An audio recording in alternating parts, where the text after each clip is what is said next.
With Mario, Pokemon, Zelda, and Kirby complete. Nap time!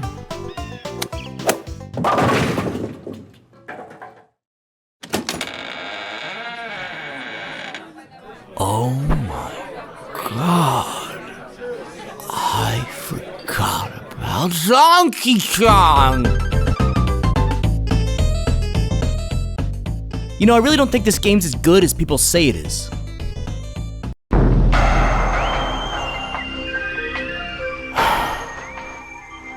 I guess we can do Metroid first.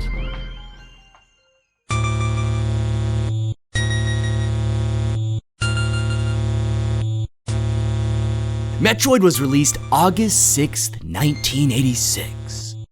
Half a year after Legend of Zelda. So, what the hell's he still doing here? Hey buddy, didn't you get the memo? You're outdated now. Washed up. Garbage. Oh, I see the problem here. Cartridges in gold. Zelda's an obviously huge inspiration for the Metroid series. Our hero sets out on a labyrinthine journey, finding secrets and nabbing power-ups to aid in survival and... Wildlife genocide. Problem is, even with all its problems, Zelda does it better. Bounty hunter Samus is sent to exterminate the Metroid threat on planet Zebeth. She drops into this bluish, cave-like area that was obviously once inhabited, as all throughout the adventure are man-made items like boxes, these pipes that beetles have made their home, elevators, and peculiar statues. Man, Mr. Crawley, maybe you should take that hard hat off every once in a while. How do you find time to crawl around the floors and walls with that massive brain of yours? Nah, who am I kidding? We all know it was this guy. Look at him, scheming right now. The numerous mysteries really start to pile up over time, too. What alien life used to live here, and what happened? Is all that's left just hostile wildlife? Was there a mass exodus of Zebeth, or an extermination? None of these questions are answered. What we do get are power-ups, scattered all about in separate locations, which are either held in the hands of these statues or enshrined in a room. Weirder still, they all work with Samus's spacesuit. Does she have a history with this planet? I should probably stop questioning an NES game. There's multiple facets of Metroid that point towards it being rushed. First of which is how easy it is to get lost.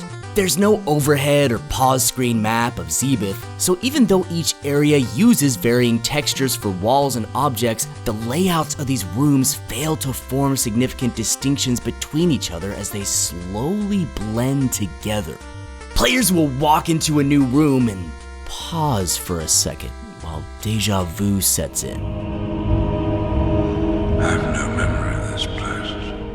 Back in my Super Mario Bros. 1 video, I chastised Nintendo for copying entire level layouts while only switching around enemy placements.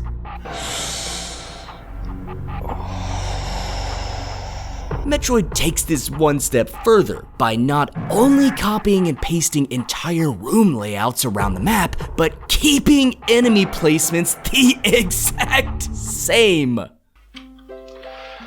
In all honesty, I'm having a bit of trouble coming up with new room ideas. I suppose you could say I've got rumors block. Why don't you... You know that one room with the jumpy things and the Mario pipe? Why not just use that again? You know, just throw it everywhere! Isn't that just a little bit lazy? No! No! Okay, so which of these twins is hotter? We got top, and we got bottom. Can't decide? Shit, me neither. How about Kraid's lair?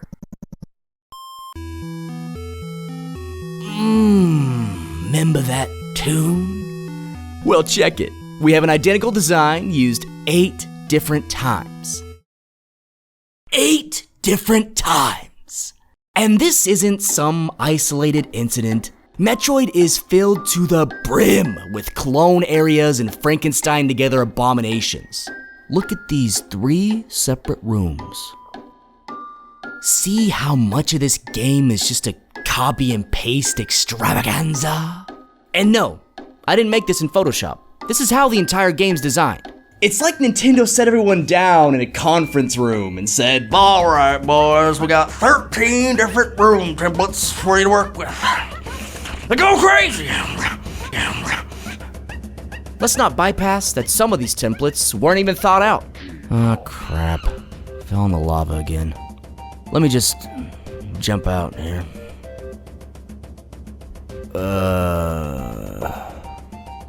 Okay, I guess that's not possible. Yeah, I'm pretty sure this is the right one to get the ice bee. Nope. Well, time to go.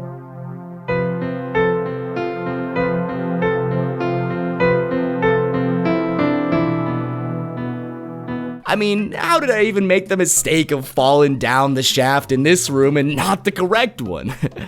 They look so different. It must be me who's the moron. I know, you probably have questions about the lava too. You know, the same goop that everywhere else seeps straight into the pores of your skin. Metroid can't even teach its core mechanics correctly. Lava bad, but not always. I'm starting to think Nintendo was just trolling to see what they could get away with being called a classic. How many more of these way too tall vertical tunnels do I have to climb? Oh, 600. Okay. Metroid also features the absolute bane of level design: invisible blocks. This dribbles fine when it doesn't impede actual game progress and is mitigated to side content or secret areas. Unfortunately, after about 30 minutes of play, the game devolves into shoot every wall as a substitution for real exploration. So getting anywhere without a load of time on your hands or a tour guide is reserved for the truly insane. Oh god. Gotta get his meds again.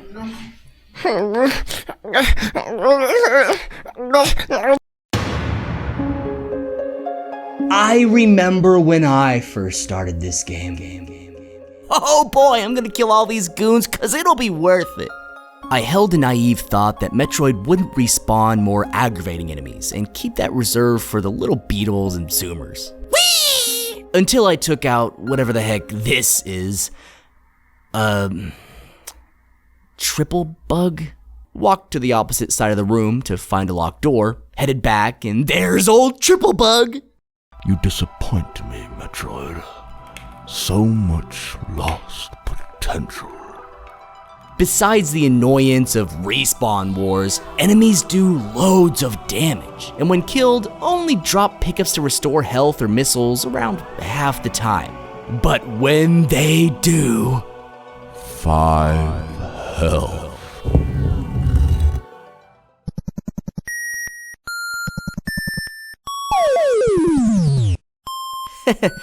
Was I just hit while waiting for the next room to load? Wow.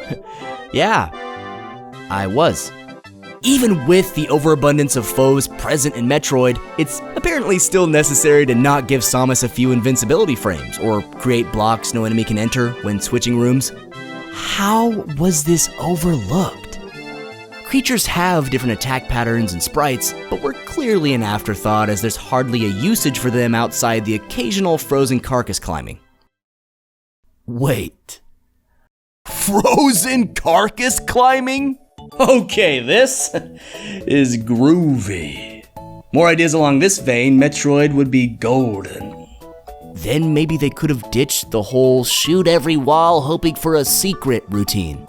Even some basic challenges, like bug cleansing a given room, finding a hidden switch, or disemboweling this specific enemy would have spiced the slog through Zabeth up a bit. As it stands, the best advice for anyone attempting Metroid is... Run past everything. Wait a pop cleaning minute. I can just avoid all these goons. The wildlife of Zebeth doesn't hamper progress whatsoever besides functioning as temporary roadblocks. Each door can still be opened and crevice explored given the proper suit upgrades. In the overall scheme of things, enemies just exist. So, pretty fucking useless. Okay, the upgrades in this one are pretty fun. As mentioned previously, freezing enemies, pretty dang tootin'.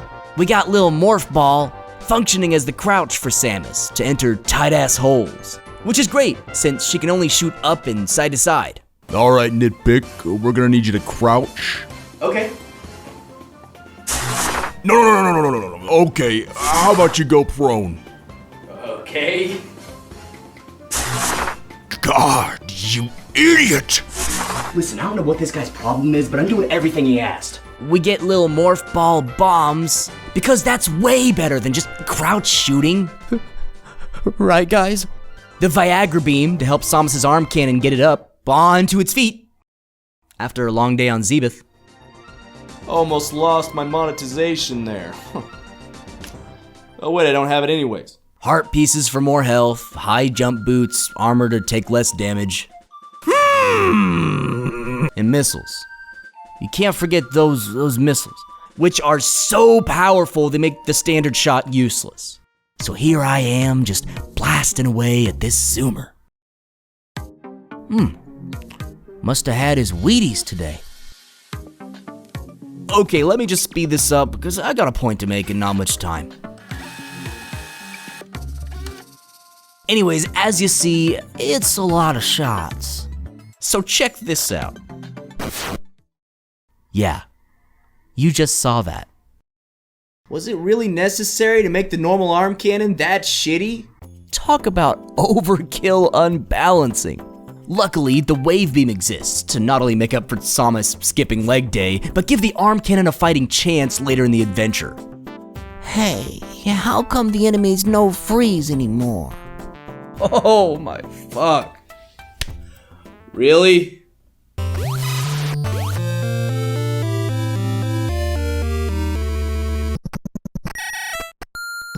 You can't have both? Why? Just give me a wavy shot that also freezes enemies. Design stupidity aside, Nintendo made one of the worst, but also somehow best upgrade ever. Screw attack. Holy ass is this busted. Jumps made while moving now put Samus into a whirling, invincible state, one-shotting pretty much all enemies who touch. This single-handedly mocks all future combat encounters, letting players waltz through what were once nigh impossible situations. It's the worst as it destroys any semblance of balance Metroid clings to, but it's the best as you're giving the middle finger back to Zebeth's overpopulated, convoluted, ass-crack cave network. Look at this. Have you ever seen more streamlined footage? We truly reached the pinnacle of game optimization in 1986 and have only fell from glory ever since. I don't see a problem with it. Isn't this how games are supposed to be? Yes, I know Metroid's an NES game. NES games typically suffer the frame rate blues. So you know I wouldn't bring this up if it wasn't such a serious issue. Metroid slows down so often, I'm tempted to make a Trump joke. But honestly, I hate politics, and I wouldn't want to build a wall between myself and the audience. Wrong. Think of the last game you played that had some frame drops. Got it? Okay, good.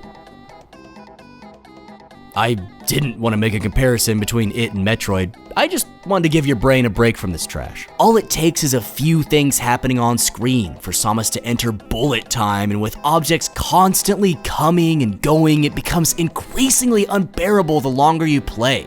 Frames go up, frames go down. Frames go up, frames go down. Last but most certainly not least, A-Boss is... We got a Kraid in his teen years, you know, before he grew up. That's a huge bitch! And broken neck Ridley. Seriously, what even is happening with this dude? Remember in Zelda how different strategies were encouraged with each boss?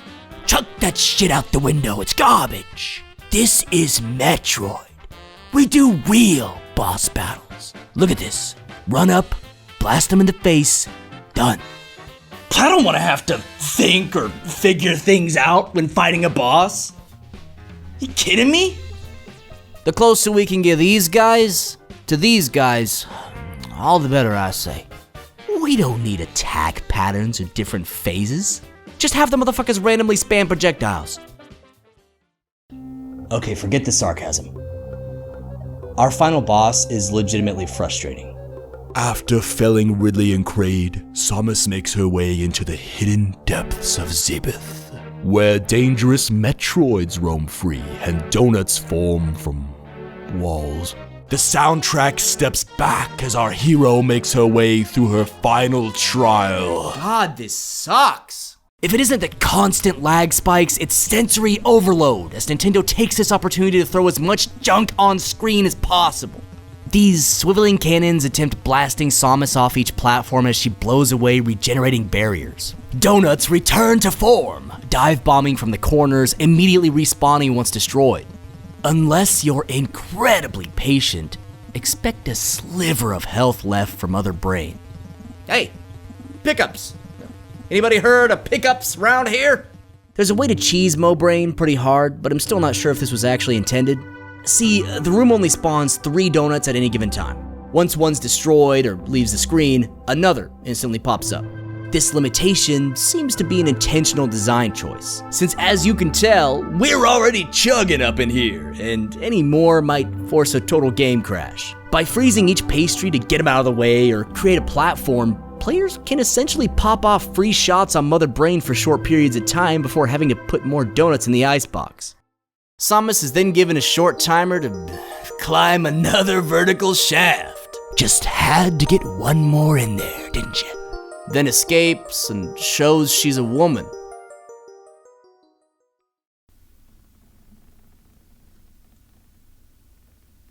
Oh my god. This entire time I was playing as a woman?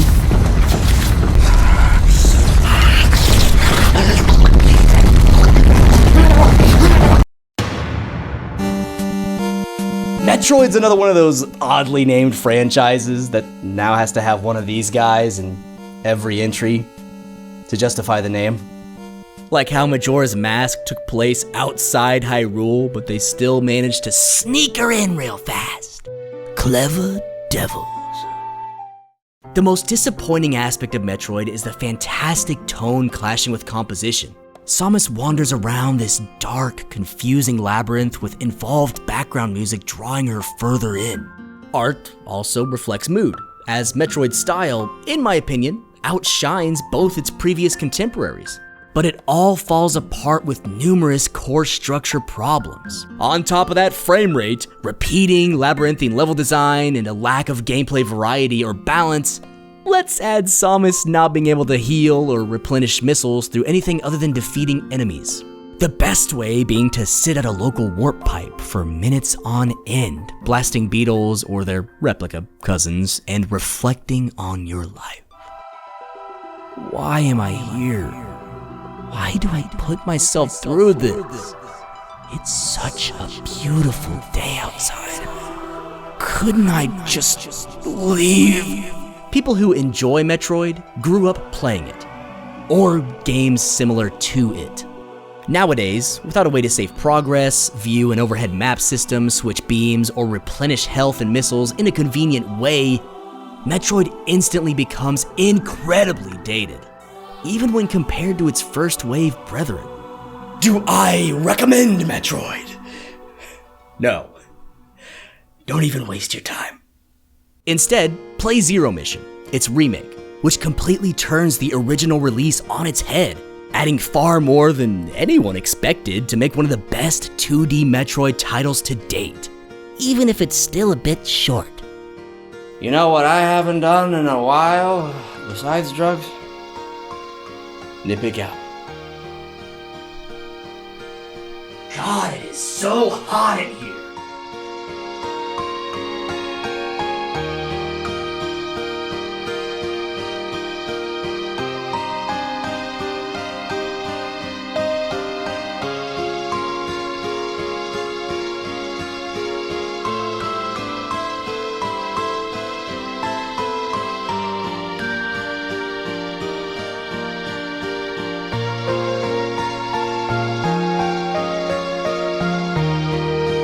go, Nitpick. Let's hope I can get this done for you. Look at me wearing a t-shirt that you would approve of this. Do I look like super sweaty? I hope I don't.